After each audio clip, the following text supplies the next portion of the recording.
Today we're going to talk about tint laws. Now, in the UK, it's legal to apply any film you want to the rear of the car, whether it be in a 5% limo black to something lighter like a 35%.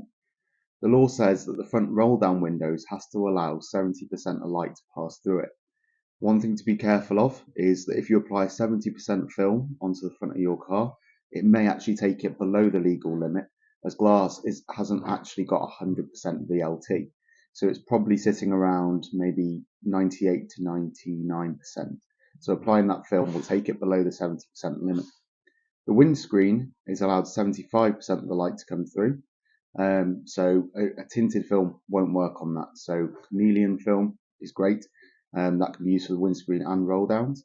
One thing to be careful of as well is if you're about to apply some chameleon film, cut a little square out of the film, put it on the glass and test it. Now, if it's sitting below, you will get fined, you will get points on your license.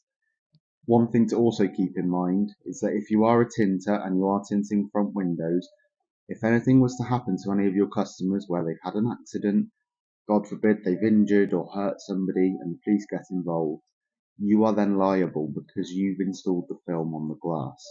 The law says that by doing this, you take full responsibility. You may ask, why can't I just get them to sign a disclaimer saying that they take all responsibility? If this goes to court, you would show it to a judge, and basically it's just a big admission of guilt. You knew what you were doing was illegal, but you did it anyway. It's really not worth it for the sake of an extra £100–150.